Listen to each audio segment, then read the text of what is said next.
Pronto, bom dia mais uma vez. Vamos lá então dar início à aula de hoje, certo? O Barroco.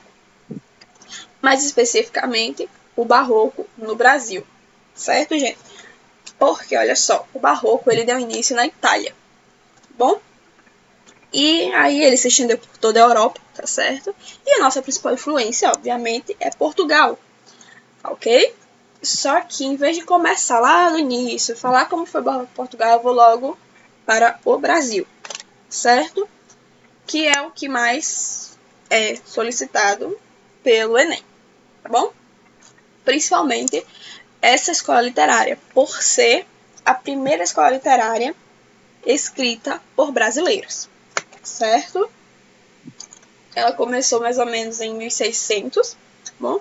Lembra que a gente tinha o quinhentismo lá em 1500, junto com o descobrimento do Brasil, que eram portugueses que escreviam sobre o Brasil, mas mandavam para Portugal?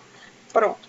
Aqui em 2000, 100 anos depois, já foi como se já tivesse tido tempo suficiente para ter tido filhos, para terem vindo. Algumas pessoas vieram para o Brasil, tiveram filhos brasileiros e foram estudar em Portugal, tá bom? Não tinha, provavelmente, né, não tinha escola, uma boa qualidade de estudo no Brasil, não sei muito bem se tinha ou não, mas eles iam, né, nasciam aqui e iam estudar em Portugal. E por isso eles eram brasileiros, nasceram aqui, bom, são brasileiros.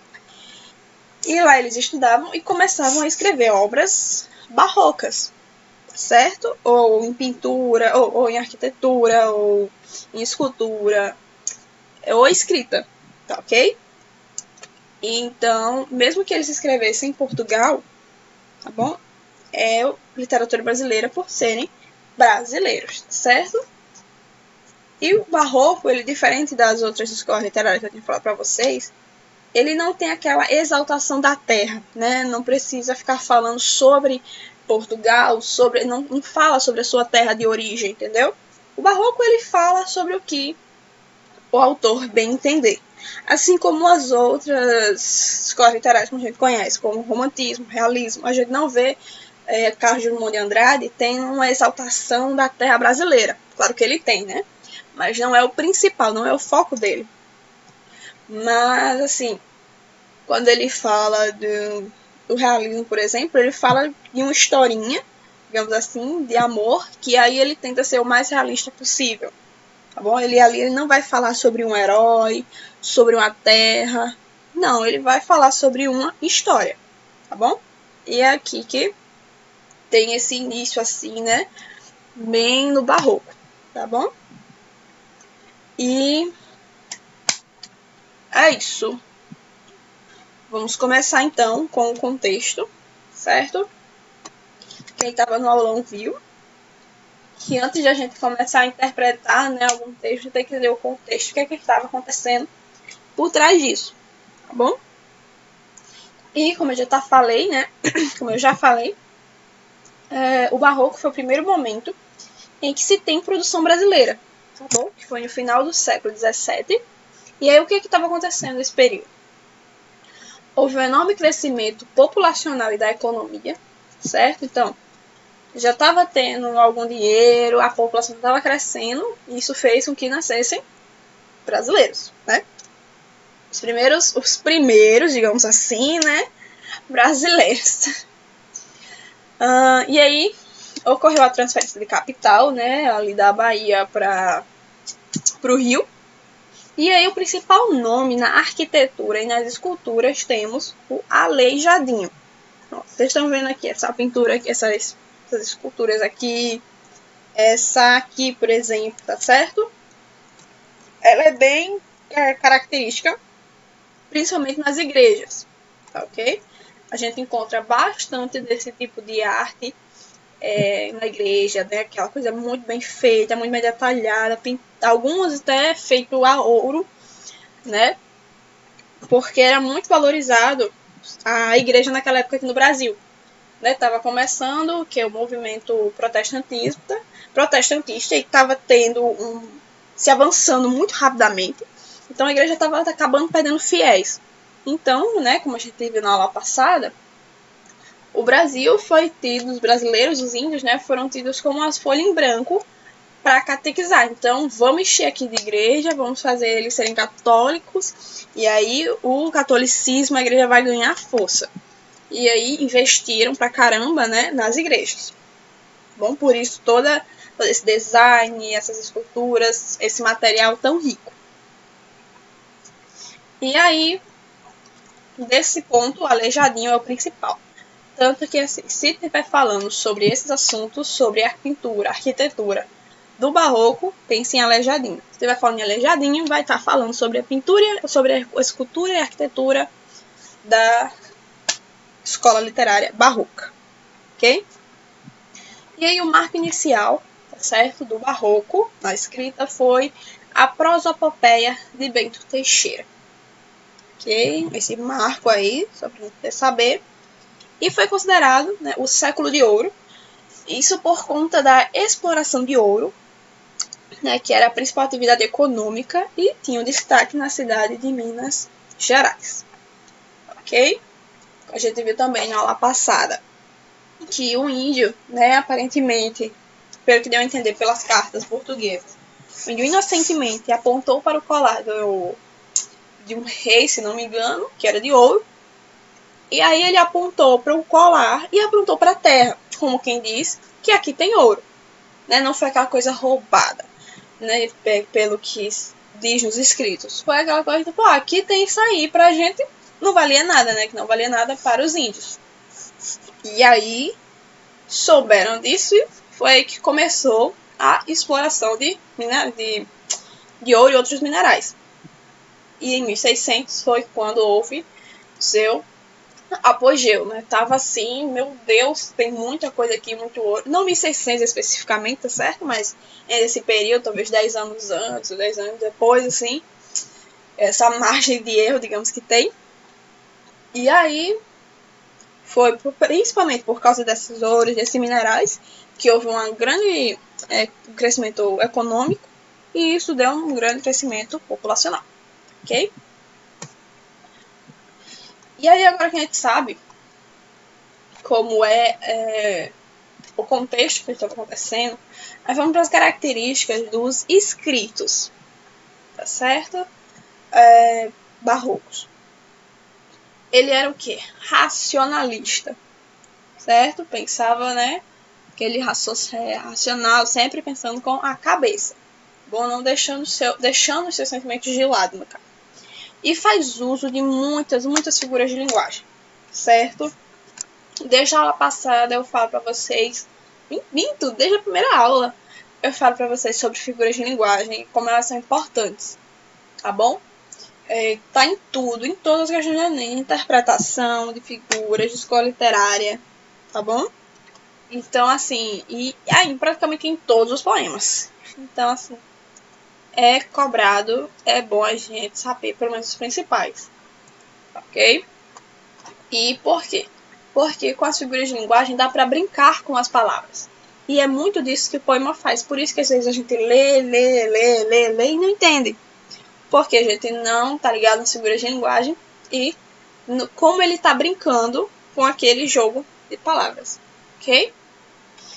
E aí outra característica do barroco, valorização dos detalhes. Dos detalhes, tanto na escrita quanto nas esculturas e arquiteturas, tá certo? E aí ele tem um jogo de contraste, tá bom? A união entre o religiano e profano e é uma arte dualista, né? O que esses 3 pontos querem dizer? Esse jogo de contraste, ele gosta muito de brincar com, digamos, o céu e o inferno, certo? O bom e o mal, o Deus e o diabo, o divino e o que não é, tá bom? Esses 3 pontos é isso que tá falando. Principalmente porque, né, qual é o nome? Vieram aqui, né, catequizaram a galera, tinha grande força o catolicismo. Então, os escritores se aproveitavam muito disso, tá bom? Além de também se aproveitar muito disso onde? Nas pinturas, arquiteturas, tá certo? Nas igrejas a gente vê bastante, algumas hoje em dia que ainda tem. Se a gente olhar para o teto, vai ter aquela disputa entre os anjos e os demônios, tá certo? Então vai ter esse contraste, vai ter essa arte dualista, vai ter os dois lados da história, digamos assim, certo? E aí ele tem uma linguagem também dramática, né? Quem não adora um drama. Aí ele tem exagero, né? Vai falar de uma forma hiperbática, né? Faz o uso da hipérbole, tá bom? Essa figura de linguagem. E rebuscado, escolhe, né, as melhores palavras, a coisa mais linda. Além de ser cultista e conceptista, ok? E aí a gente pode daí partir para os principais autores. Um deles é Bento Teixeira, certo? Com a prosopopeia, que foi o marco inicial, falei mais cedo. E aí eu boto aqui a capinha do livro, né?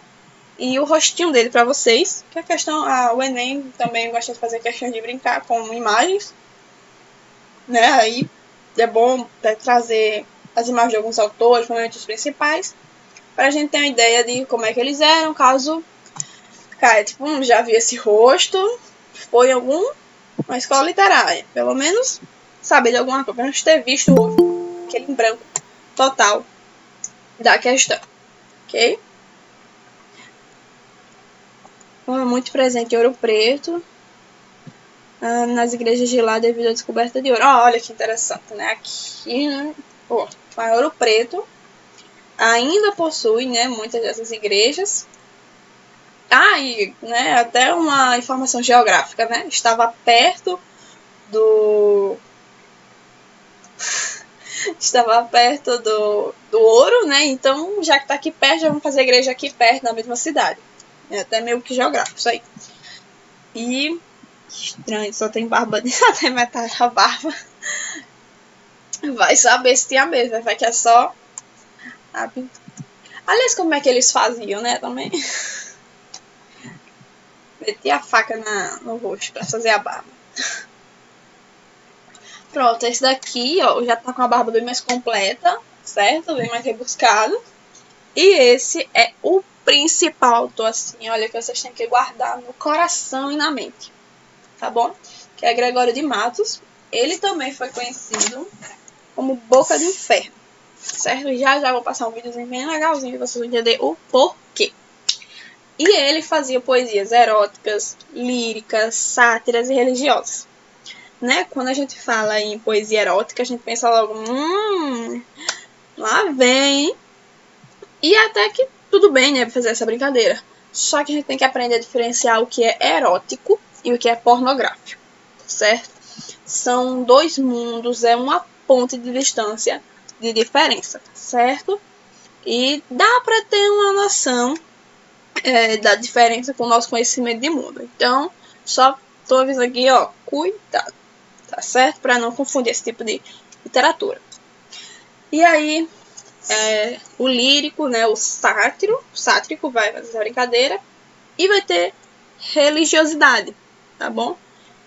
Então, às vezes ele bota isso tudo num poema só. Então, imagina só que descarado, que cabido ele colocar erotismo na religião, entendeu? Mas Gregório de Matos fazia isso, tá bom? E até dos motivos de ele ser a boca do inferno, tá bom? E aí outro principal autor é Manuel Bolet de Oliveira. Por quê? Porque ele foi o primeiro brasileiro a publicar obras do estilo barroco, só que em versos, tá ok? Aí o postinho dele para vocês. Também temos Frei Vicente de Salvador, certo? Aí postinho. Esse aí tinha bastante barba também. E esse daqui, então, daí e outro principal é o Frei Manuel de Santa Maria de Itaparica, né? Porque ele fez a poesia, ou ele fez o livro Eustáquio, um poema Eustáquio de 1769, né? E é uma epopeia sacra, mas também é tragicômica, tá bom? Então, vai ter aquela que é tragicômica, que a gente pensa trágico e cômico, ok? Então, imagina algo trágico, mas engraçado, mas num poema sacro, né? Algo assim, divino. E aí fala sobre a vida, né, do Santo Eustáquio. E também nessa obra vai encontrar-se a descrição da ilha, da cidade da ilha de Itaparica, né? E faz uma apologia hiperbólica, exagerada, da paisagem brasileira. que é como eu falei para vocês lá no início. A obra, o principal foco aqui da epopeia é essa questão sobre a vida do Santo Eustáquio de uma maneira trágica e cômica, mas sacra. Só que ele também coloca, exagera, né, no caso, sobre a poesia brasileira de uma forma positiva. Então, a gente vê que ele vai falar da terra, tá bom? Mas o foco dele não é esse. Então, essa é um diferencial aí, né, dessas escolas literárias para as escolas literárias anteriores, que só enalteciam a terra, certo? Os homens da terra. Aqui a gente vai começar a ter histórias, certo? Digamos assim. E pronto, aí é isso do slide. Esse slide, ficou alguma dúvida até aqui? Algum questionamento?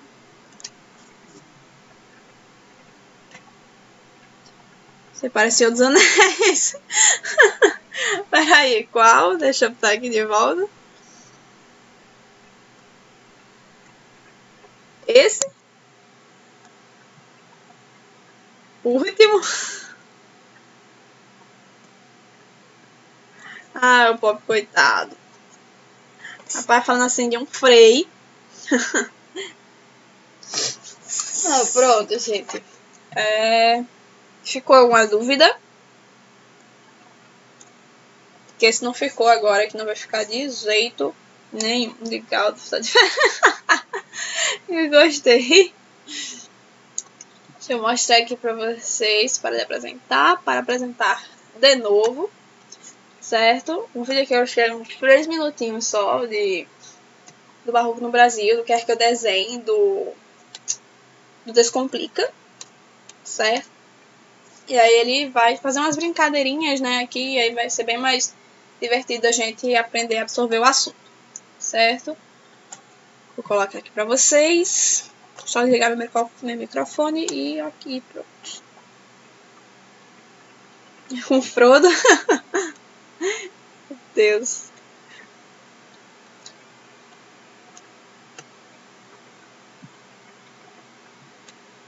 Descomplica. E não esqueça, para baixar esse mapa completo, basta acessar o link na descrição, logo abaixo. Agora foca no Barroco e na sua trajetória. Esse belo movimento literário surgiu na Itália, em meados do século XVI, durante um momento de tensão entre os ideais humanistas e religiosos, devido à Contra-Reforma Católica. No Brasil, a tendência foi trazida pelos jesuítas e demorou a chegar, e só chegou mesmo no final do século XVI. E para que diabos servia o Barroco? A missão do movimento era representar a exuberância do divino e celestial. O Barroco foi um importante artifício da Igreja Católica para tentar conter a reforma protestante. Quando chegou em solo brasileiro, servia inicialmente para catequizar os indígenas, mas depois alcançou as cidades e passou a funcionar como um lembrete ou uma espécie de vigília permanente para os cidadãos não esquecerem de enquadrar suas vidas desregradas nos mandamentos divinos. O Barroco é quase um barraco, ou seja,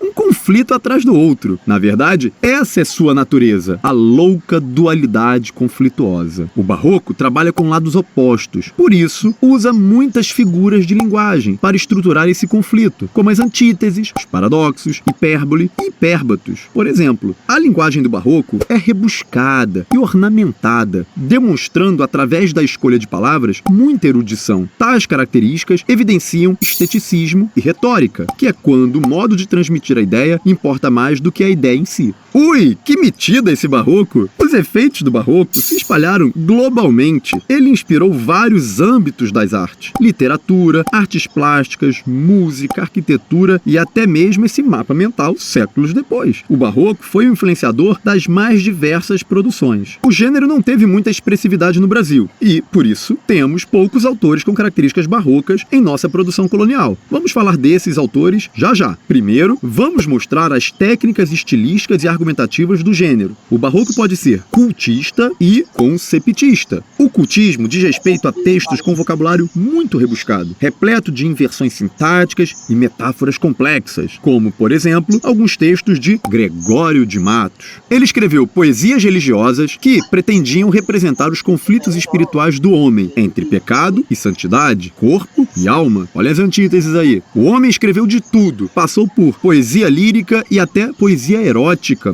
Safadinho. Suas principais contribuições se deram no âmbito satírico. Por isso, ficou conhecido como Boca do Inferno, que transitava entre o cultismo e o conceptismo, em referência às duras críticas que fazia ao clero e à situação econômica da Bahia. Eita! Já o conceptismo possui argumentação elaborada e uso frequente de paradoxos, como utilizados por Padre Antônio Vieira para elaborar seus sermões, algo que exigiu dele sempre uma boa argumentação e um tom persuasivo. O traço marcante de seus textos são a lógica e a retórica. Achou que nunca ia entender o barroco? Sabe de nada, inocente. Gente, quem escreveu esse roteiro foi com o Padre Washington, foi? Como Descomplica, você tem acesso à aula. Bom, pronto, gente. Então, é isso sobre o barroco, certo? Algum questionamento, alguma dúvida, pergunto novamente, porque isso é o principal, mais importante pra gente, tá bom? Tá bom? Vamos lá para vamos fazer aqui, responder uma questão juntos, certo? Questão número 2. Então, analisem aí, vejam bem essa figura, essa arquitetura, certo? Aí, ó, aqui embaixo, o que é que diz? Né? Em torno da escultura do Brasil, certo? São Paulo, Banco Brasil, ok? Pronto, aqui é a escultura. Todo mundo viu, né? Agora vamos para a pergunta. O que é que ela está perguntando? Vou enunciar. Com contornos assimétricos, riqueza de detalhes nas vestes e nas feições, a escultura barroca no Brasil tem forte influência do rococó europeu. E essa representava aqui por um dos profetas do Pátio do Santuário de Bom Jesus de Matozinho, em Congonhas, Minas Gerais. Esculpido em pedra sabão por Aleijadinho, profundamente religiosa, sua obra revela liberdade, representando a vida de um mineiro que procurava salvação, credibilidade, atendendo às contendas sobre os nobres de Minas Gerais, simplicidade, demonstrando compromisso com a contemplação do divino, personalidade, modelando uma imagem sacra com feições populares, ou singularidade, esculpido personalidade do reino sobre obras divinas, certo? Essa questão aqui, ó, falou do rococó. Eu falei a vocês sobre isso? Não. Mas para responder ela, vocês não precisam ter noção de como era, certo? Com o enunciado e com o contexto, tá certo? Tudo interpretação. E sabendo como era o barroco, né? Como eu disse agora para vocês. Vocês viram aqui no vídeo até como é a escultura, a riqueza dos detalhes, a gente consegue responder. Ok? Então, qual alternativa você acha que é a correta?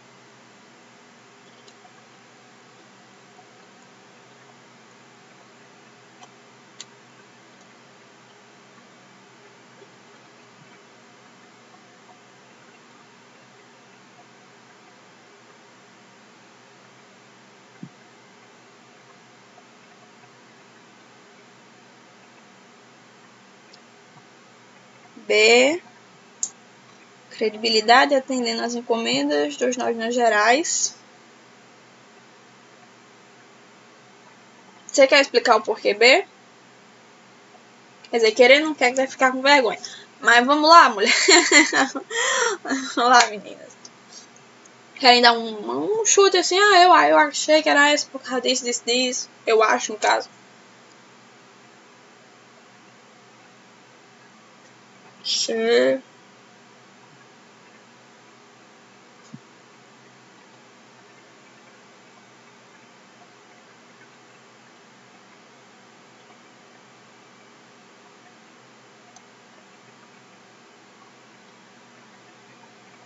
Eu vou na B mesmo. Vamos aqui. Deixa eu voltar. Pronto, aqui o slide. Vamos lá para o enunciado novamente. Certo? O contorno assimétrico, riqueza de detalhes nas vestes e nas feições. Certo? Primeiras coisas que a gente tem que analisar aí. E aí, né, a escultura do barroco tem forte influência na Europa e tal. E representa aqui um profeta. Tá bom? E aí, esculpido por Aleijadinho, tá certo?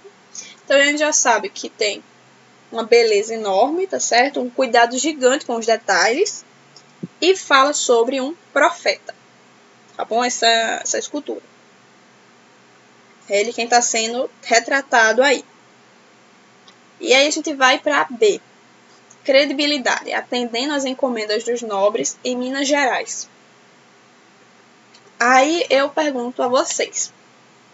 Em algum momento no enunciado falou sobre isso, que essa escultura barroca, que Aleijadinho tinha essa questão com algum nobre ou algum rico pediu essa imagem?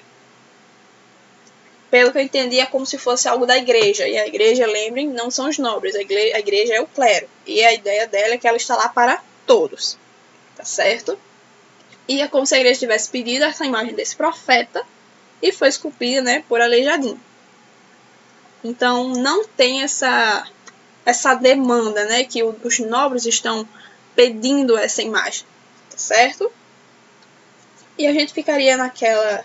Poderia ser credibilidade, né? Porque o barroco ele quer ter a melhor imagem que ele puder, né, da sua característica, mas o resto da questão não fica condizente, certo? E aí chutaram a C também. Foi aí agora, poderia ser D, né? Ter sido, Adson. Aí mas vamos ver o porquê da B. Aí, ó, simplicidade. Pronto, já não é. A gente já viu aqui umas 2 vezes que o barroco, ele é muito preocupado com o rebuscamento, com as melhores palavras, tá certo? Ele tá preocupado nem no que vai ser passado, ele tá preocupado no que vai ser visto, que seja o mais belo possível, tá certo? É como se ele esquecesse da mensagem e focasse apenas no visual, tá bom? Mas esse final aqui demonstrando compromisso com a contemplação do divino, poderia a gente ficar naquela dúvida por conta, né, da imagem ser de um profeta. E aí também falou a D. Aí a D diz o quê? Personalidade. Modelando uma imagem sacra com feições populares. Vamos lá, personalidade. É uma característica do barroco. Ele tem personalidade. Certo? Sua personalidade é única por conta disso, tá certo? Se preocupa com a imagem e não com o que vai ser passado por trás dessa imagem, certo? E aí ele modela uma imagem sacra com feições populares, certo? Aqui, ó. Esse profeta, cadê aqui no texto? Representado por um... Professora? Sim. Seu áudio está desligado.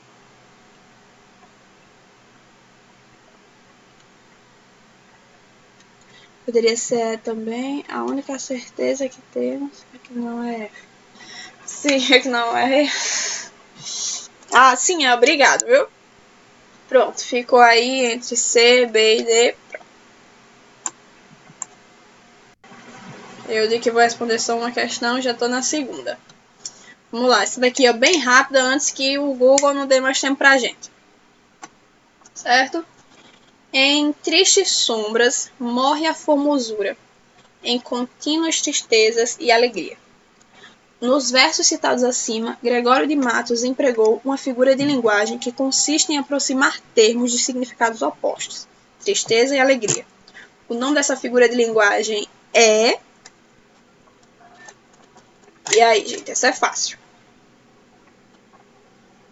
Metáfora, alteração, eufemismo, antítese ou sinédoque.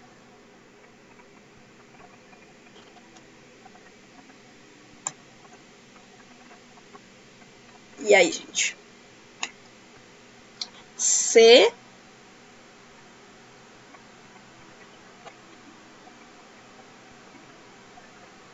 A.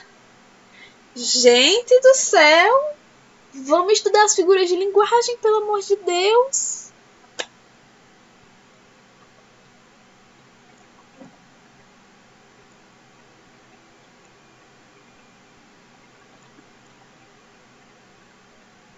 E aí, será que eu tô deixando vocês mais em dúvida ainda? Se estão corretos ou não?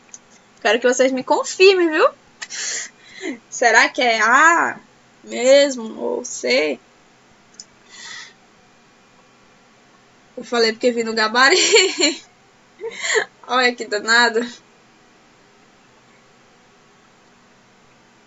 Pois vamos lá então, já que já vi no gabarito, deixa eu voltar aqui e mostrar. A 4 é D. Certo, gente? Vamos aí. Vamos entender. Tenho certeza que é D. João Vitor já confundiu, né? As questões aí falou assim. Ó, metáfora. Metáfora é a comparação entre coisas opostas, tá certo? Aqui ele aproxima termos ou significados opostos. A metáfora vai comparar, por exemplo, você é lindo como uma flor, certo? Não tem como você ser lindo se você é uma flor. Coisas, digamos assim, coisas totalmente diferentes. Bom?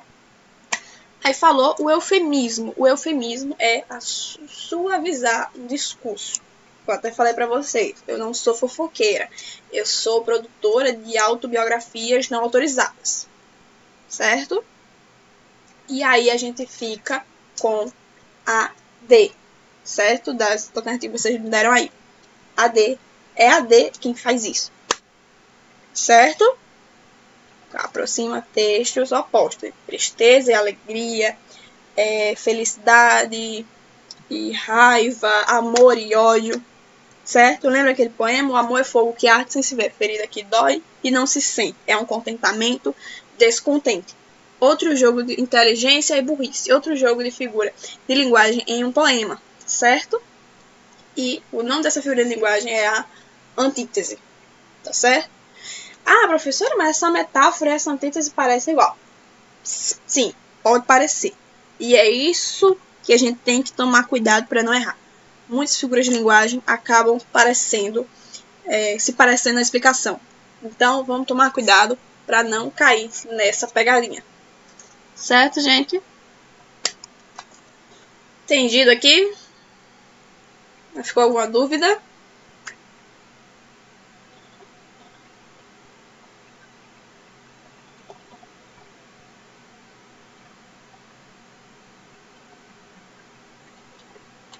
Só essa é. Deixa eu pesquisar aqui. Tem alguma imagem para mim explicar. Aqui, Sinedoc, né, parece com a metonímia. Ela é uma retórica fundada na relação em que consiste em tomar parte de todo, paga tanto a cabeça. Aqui, o exemplo Sinedoc, deixa eu mostrar para vocês. Pronto. Minha carne repousará segura, certo? Aí, esse carne, nessa frase, minha carne repousará segura. A carne é o empregado, é empregado carne uma vez de dizer meu corpo. Não entendeu? Olha só. Minha carne repousará segura. O que é que o poeta quis dizer com isso? Com minha carne. A minha carne é o meu corpo. O meu corpo repousará seguro. Tá certo? São como se fizesse trocasse o uso de palavras por sinônimos, tá certo? Né? Mas tentando ser sinônimo. Não que sinônimo de carne seja o meu corpo. Tá bom? Mas é isso. Acho que deu para entender. Se não, diga aí. Você entendeu, João Vitor? Ótimo. Foi você que perguntou, mas se alguém não entendeu, pronto. Tipo sinônimo metafórico. Muito bem, olha aí. Olha aí. Muito bem, gostei dessa.